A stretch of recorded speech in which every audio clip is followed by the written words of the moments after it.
ഒരു വസ്ത്രം നമ്മൾ പർച്ചേസ് ചെയ്യാൻ പോയാൽ പോലും നമ്മൾ അമ്മയ്ക്കൊരു കോട്ടൺ സാരി വാങ്ങില്ല, അത് വാങ്ങി പെട്ടെന്ന് നമ്മൾ അതിലേക്ക് മാറും. നമുക്ക് മണിക്കൂർ കണക്കിന് നമ്മൾ പർച്ചേസ് ചെയ്യാൻ ശ്രമിക്കാറുണ്ട്.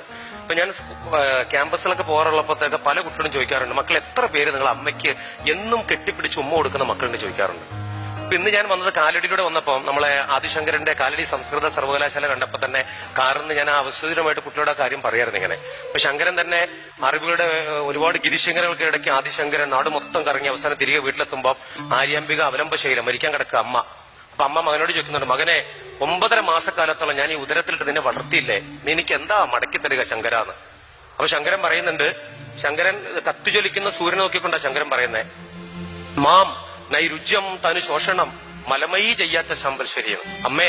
അമ്മ എന്നെ ഗർഭം ധരിച്ച സമയത്ത് അമ്മയ്ക്ക് ഭക്ഷണത്തോട് രുചിയില്ലായ്മ തോന്നിയിരുന്നു അമ്മേ. നൈരുജ്യം തനു ശോഷണം, തൽഫലമായി എന്റെ അമ്മ മെലിഞ്ഞു പോയിരുന്നു അമ്മയെന്ന്.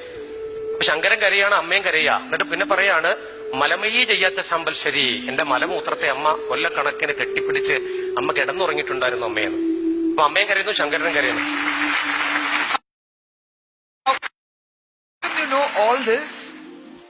മാഡം, ഞാൻ എല്ലാ ഇതിലേക്ക് പരിശുദ്ധ ഖുർആന്റെ 6666 ആയത്ത് 114 സൂറത്ത് ഞാൻ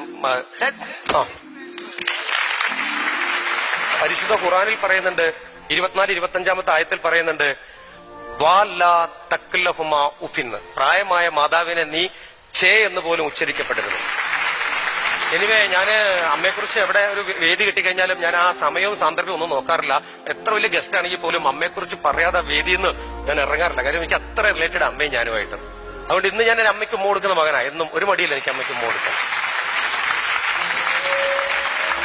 അതുകൊണ്ട് തന്നെ അശ്വതി, നമുക്കറിയാം, നമുക്ക് ഗോവിന്ദരാജ് എഴുതിയ മനോഹരമായ ഒരു വാട്സപ്പിന്റെ വന്നൊരു വലിയൊരു സന്ദേശമാണ്. അത് പറയുന്നുണ്ട്, സൂര്യോദയത്തിന് മുമ്പേ കൈലുകളോടും പാത്രങ്ങളോടും സംസാരിക്കുന്ന തിരുഹൃദയമാണ് ആര്?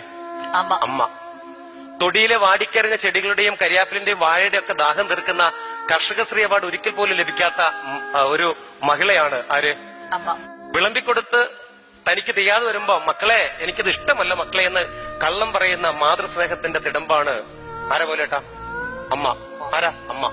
ഒരു അണ്ണാൻ കുഞ്ഞിനെ പിടിച്ച് നീ ഉമ്മറപ്പടിയിരുന്ന് താലോലിക്കുമ്പോ അമ്മ പറയും, മോനെ അതിനെ തുറന്നു വിട്, അതിന്റെ തള്ള അതിനെ കണ്ടില്ലെങ്കിൽ കരയും മക്കളെ എന്ന് പറയുന്ന ഒരു സ്നേഹത്തിന്റെ പറുദീസയാണ് ആര്? അമ്മ. നിന്റെ വിഴുപ്പലയ്ക്കാൻ വിധിക്കപ്പെട്ട സ്ത്രീരൂപത്തിന്റെ പേരാണ് അമ്മ. ഗൃഹാന്തരീക്ഷത്തിന്റെ ഇരുണ്ടിടനാഴികളിൽ ചുവരുകളോടും ചാരത്തോടും തുണികളോടും മല്ലടിച്ച് ചൊക്കിച്ചൊളിഞ്ഞു പോയ ഒരു പഴന്തുണി കഷ്ണത്തിന്റെ പേരാണ് അമ്മ. പാവനവും പവിത്രവുമായ പ്രണയബന്ധത്തിന്റെ കഥ പറഞ്ഞു തന്ന നനഞ്ഞ പൂവിന്റെ പേരാണ് എന്ത്? അമ്മ. ഒടുവിൽ ആ സാഗരം കളമൊഴിയുമ്പം വാടിക്കരിഞ്ഞ ചെടികളും പൂവും ഞാനും നിങ്ങളും ഒക്കെ പറയും, അമ്മയില്ലാത്ത വീട് വീടേ അല്ല.